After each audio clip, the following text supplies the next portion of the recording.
Namaskar. 10th standard. Today's our subject is mathematics second, that is geometry. Chapter is circle. And from circle, today we are going to study theorem of cyclic quadrilateral. Theorem of cyclic quadrilateral is very important. जर तुम्ही आतापर्यंतच्या previous question paper जर पाहिल्या तर त्या question paper मध्ये सर्वात जास्त वेळेस विचारला जाणारा थेरम जर कोणता असेल तर तो असतो सायक्लिक क्वाड्रिलॅटरलचा थेरम ऑफ सायक्लिक क्वाड्रिलॅटरल, चक्रीय चौकोनाचे प्रमेय. चक्रीय चौकोनाचे प्रमेय हे या चॅप्टर मध्ये यासाठी इम्पॉर्टंट आहे की यावर बेस अनेक प्रॉब्लेम आहेत जे आपल्याला आता पण सोडवायचे आणि इन फ्युचर नेक्स्ट 11-12 मध्ये पण याचा वापर होतो. आणि या थेरम हा जो थेरम आहे हा थेरम ज्याचं प्रूफ आहे ते एकदम स्टेप वाईज आणि आपल्याला याला मार्किंग स्कीम सुद्धा एकदम व्यवस्थित आहे. त्यामुळे हा थेरम एक समजून घ्यायला व्यवस्थितपणे तो रिप्रेझेंट करायला खूप सोपा आहे. फक्त एक लक्षात ठेवायचं का आजचा हा थेरम तुमचा जर व्यवस्थित झाला तर तुमचे क्वेश्चन थर्ड बी मधले 3 मार्क 100% कन्फर्म झाले. कारण आतापर्यंत मोस्टली, आता मी त्याचा 100% नाही सांगू शकत, पण मोस्टली विचारला जाणारा थेरम म्हणजे थेरम ऑफ सायक्लिक क्वाड्रिलॅटरल हा एक पहिला पॉइंट असतो. आणि त्यानंतर मग याला रिलेटेड दुसरा एखादा कोणता थेरम असेल तर तो विचारला जातो किंवा त्यावरचे प्रॉब्लेम. असं एकही क्वेश्चन पेपर नसेल का ज्या क्वेश्चन पेपर मध्ये हा थेरम नाहीये किंवा या थेरम वरचा एखादा प्रॉब्लेम नाहीये. म्हणजे जे आपण म्हणतो ना शुअर काय असते किंवा शुअर शॉर्ट काय आहे क्वेश्चन पेपर, शुअर शॉर्ट म्हणजे सायक्लिक क्वाड्रिलॅटरल. सायक्लिक क्वाड्रिलॅटरल हा कन्सेप्ट जर तुम्ही व्यवस्थित केला तर तुमचे शुअर 3 मार्क किंवा 3 पेक्षा जास्त 5 मार्कापर्यंत कन्फर्म झाले 40 पैकी. त्यामुळे आज आता या थेरमकडे व्यवस्थित लक्ष द्या. आपण व्यवस्थित सावकाश पद्धतीने फक्त हा एकच थेरम आज आपण पाहणार आहे. ठीक आहे. Cyclic quadrilateral. See if all vertices of quadrilateral lie on, तिथे वाचा व्यवस्थित, मी जिथे सांगतो तिथे सायक्लिक क्वाड्रिलॅटरलच्या तिथे, if all vertices of quadrilateral lie on the same circle then it is called cyclic quadrilateral. Means what? If you take any circle, see like this, if you take circle like this, okay, and any quadrilateral का ज्याचे 4ही vertex like this, इथे 4ही vertex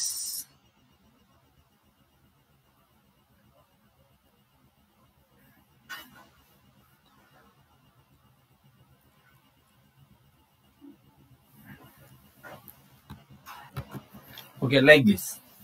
ज्या क्वाड्रिलॅटरलचे 4ही point हे या सर्कलवर हवेत vertex. Okay, now theorem what says see here,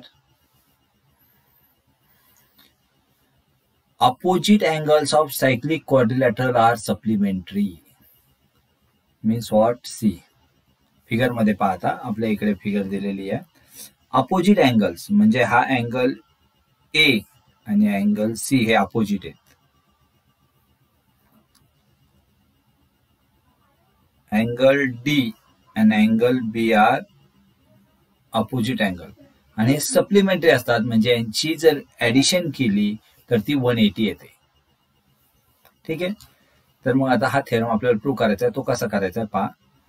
आता मी तुम्हाला theorem prove करण्याच्या अगोदर जे गिवन अँड टू प्रूव्ह असतात ते पहा, त्याबद्दल बोलूया. फिल इन द ब्लँक्स टाईपने प्रूफ दिलेलं आहे. तरी आपल्याला व्यवस्थित समजून घ्यायचं म्हणून पहा, गिवन मध्ये तेच लिहायचं जे फिगर मध्ये दिसतं. जे फिगर मध्ये असतं ते गिवन, फिगर मध्ये दिसतं ते गिवन मध्ये असतं. ठीक आहे.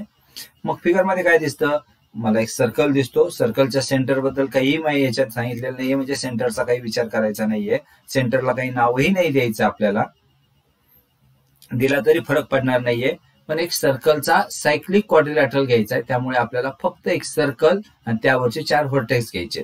इथे यांनी घेतलेले 4 व्हर्टेक्स ते म्हणजे व्हर्टेक्स ए, व्हर्टेक्स बी, व्हर्टेक्स सी आणि व्हर्टेक्स डी. हे 4 व्हर्टेक्स घेतलेले आहेत आणि हे 4 व्हर्टेक्स त्या ठिकाणी मग आपल्याकडे क्वाड्रिलॅटरल तयार झाले. मग गिवन लिहितानाच त्याने दिलंय क्वाड्रिलॅटरल इथे येणारे A B C D is a cyclic quadrilateral और सायक्लिक. ठीक आहे, पहिला पॉईंट झाला. म्हणजे याच्यामध्ये सर्कल आलं, सायक्लिक क्वाड्रिलॅटरल सर्व आलं. प्रूव्ह दॅट काय करायचं, B plus D opposite angle आहे बी आणि D. B plus D equal to 180 degree आणि सी ला कोणता आहे अँगल ए इक्वल टू 180. आता काही जण आपल्याला असं इथं दिलेलं आहे, आपण असंच लिहिलं, हे फिल इन द ब्लँक सारखं आलं, त्यामुळे कधी कधी फिल इन द ब्लँक नाही आलं. अनेक जण असं लिहितात मेजर ऑफ अँगल बी, तरीही चालतं, तरीही काही प्रॉब्लेम नाही. हे लक्षात असू द्या. 180 अनेकांना हे लक्षातच येत नाही. तुम्ही असं लिहिलं तरीही काही प्रॉब्लेम नाहीये, नाही लिहिलं तरी प्रॉब्लेम नाहीये. मेजर ऑफ अँगल एम लिहिला काय, नाही लिहिलं काय. ठीक आहे, या ठिकाणी टू प्रूव्ह झालं. आता आपल्याला प्रूफ पाहिजे. प्रूफ पहा, मी आता प्रूफ इथे समजून सांगतो अगोदर, तो नीट लक्षात घ्या. हा प्रूफ जो आहे तो इन्स्क्राइब अँगल थेरम आहे.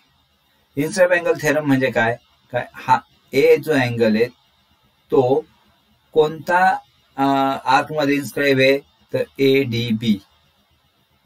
ए अँगल हा इन्स्क्राइब कोणत्या अँगल मध्ये, ए डी बी यामध्ये इन्स्क्राइब आहे. म्हणजे त्याने इंटरसेप्ट कोणता आर्क केलेला आहे, इंटरसेप्ट केलेला आर्क हे पहा, मी इथे दाखवतो.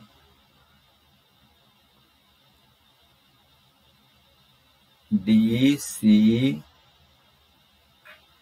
बी. हा मग याचं जे काही, for example suppose this is angle is 2x, तर हे किती असेल, x असेल की नाही, याच्या हाफ असतं bye inscribe angle theorem. Similarly आता आपण अँगल सी जर घेतला, हे हा कोणता येईल,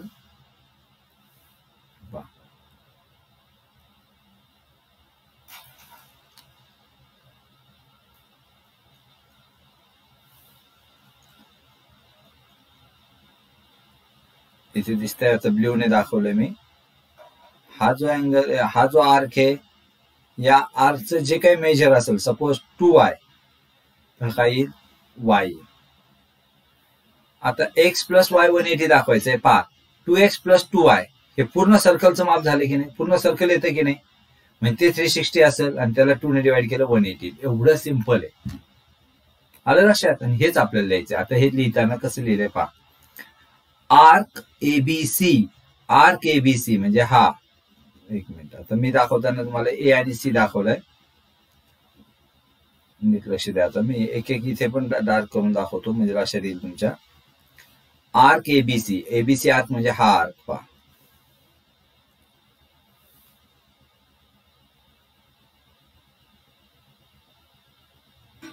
मार्क केलाय ना तो arc. Arc ABC is intercepted by inscribe angle ADC. हा या एडीसी या अँगलने इंटरसेप्ट केलेला आहे. Therefore angle ADC equal to 1/2. इथं जो आहे 1/2 इथे लिहायचं, measure of arc A B C. ठीक आहे. Similarly is inscribe angle intercepted ADC. आता हा एडीसी म्हणजे हा पा,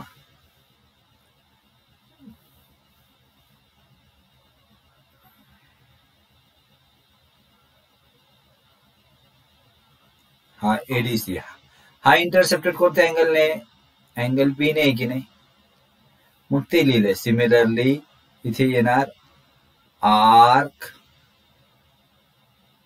एडीसी, सॉरी इन्स्क्राइब अँगल कोणता विचारलेला आहे, आर्क एडीसी इकडे दिलाय. अँगल कोणता ABC is inscribed angle, it is intercepted arc ADC. ठीक आहे. आता पहा पुढे नेक्स्ट पेजवर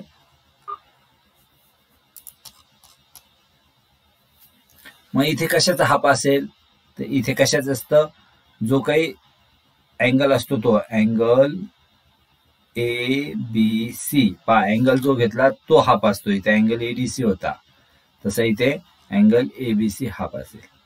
ठीक आहे. याला फर्स्ट बोलले, याला सेकंड बोलले, याची ऍडिशन केली. इथे काय केले, इथे पाहायचं आपण काय केलंय, ऍडिशन आहे, सॉरी हा फ्रॉम 1 and 2 इथे ऍडिशन केलेली. इथे ऍडिशन आहे ना, म्हणजे 1 and 2 ची ऍडिशन केली आहे. मग 1 and 2 ची ऍडिशन केली. मग 1 मध्ये इथे काय आहे ADC आणि 2 मध्ये इथे काय आहे ABC, म्हणजे इथे काय येणार अँगल ABC. इथे मेजर ऑफ आर्क काय येणार, major of arc ABC plus measure of arc ADC असं.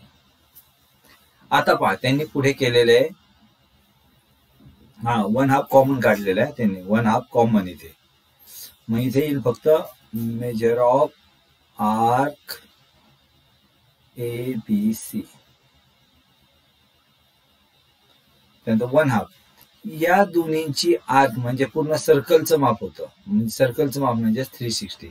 म्हणून या ठिकाणी लिहिलं arc ABC arc ADC constitute a complete circle. मग 360च्या हाफ किती येईल 180 आणि A प्लस C आपलं काय येईल 180. ठीक आहे. हे सॉरी इथे measure of angle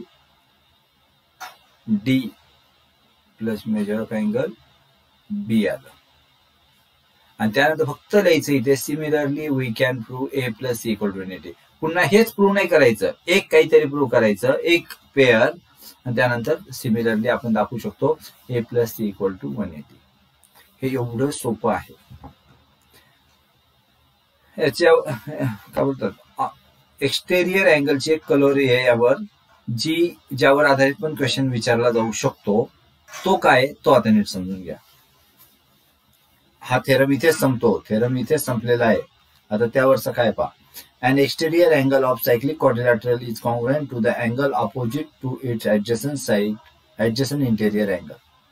Write proof of the theorem yourself. पहा आता उदाहरणार्थ मी काय करतो, एक सर्कल घेतो. आपण आता सध्याला सर्कल घेऊया.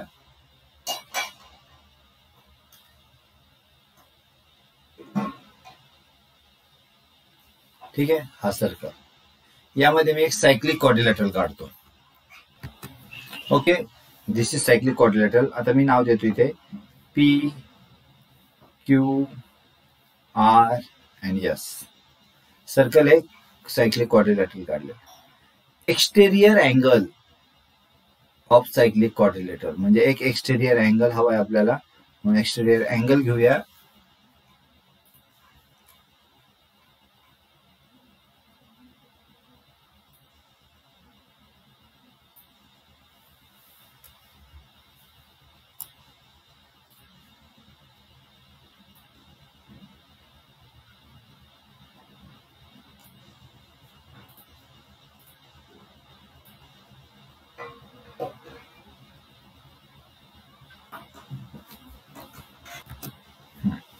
See, this is exterior angle. कोणता हा.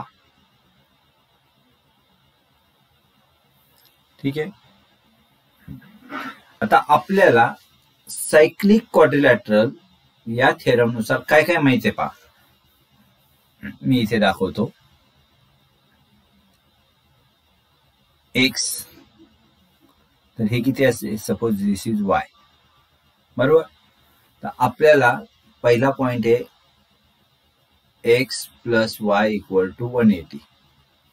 याला रिझन काय, theorem of cyclic quadrilateral. Okay. आता पहा हा वाय आणि इथे सपोज मी घेतो Z. Y plus Z equal to सुद्धा 180 येईल.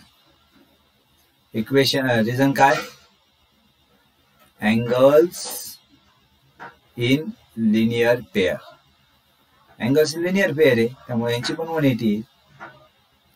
आता x प्लस वाय 180 आहे, याला जर आपण 1 म्हणलं, y प्लस झेड 180 आहे, याला 2 बोललं. पहा इथे वाय वाय सेम आहे, बरोबर ना. मग x प्लस वाय 180 असेल, y प्लस झेड 180 असेल, तर x इक्वल टू झेड येईल की नाही. फ्रॉम 1 and 2 डायरेक्ट लिहिलं तरी चालेल. 1 and 2 येईल ना. आणि मग हेच तो थेरम आहे. पहा exterior angle of quadrilateral means Z is congruent to the angle opposite to the adjacent interior angle. Opposite म्हणजे ऍडजसंट इंटेरियर म्हणजे वाय हा अँगल, आणि याच्या अपोजिट म्हणजे एक्स बरोबर इक्वल असतो. एवढं सिंपल प्रूफ आहे. तुम्ही तुमच्या पद्धतीने ही ट्राय करू शकता, समजून घेऊ शकता, आणि हे यावर आधारित जरी एक्झाम्पल विचारलं तर सोडवता यायला पाहिजे. आपल्या लक्षात. तर आजचा हा थेरम होता सायक्लिक क्वाड्रिलॅटरल. तो खूप खूप इम्पॉर्टंट होता, म्हणून मी छोटासाच टॉपिक आज घेतला आणि त्याच्या रिलेटेड एक छोटस त्यावर आधारित, त्याला ब्रँचिंग म्हणजे त्याच्यावर आधारित असा एक पुन्हा जो exterior angle of cyclic quadrilateral आहे तोही पॉइंट एक्सप्लेन केलेला आहे. व्यवस्थित पहा, पुन्हा पुन्हा पहा. हा एक्झाम साठी खूप महत्वाचा आहे. ठीक आहे. नाही समजलं तर माझा व्हॉट्सअप नंबर आहे, करू शकता, समजून घेऊ शकता. काय अडचण असेल तर विचारू शकता. मात्र तुम्हाला स्टडी करणं खूप खूप महत्वाचं आहे. आता वेळ कमी आहे, व्यवस्थित अभ्यासाला लागा. ठीक आहे. थांबूया. ओके.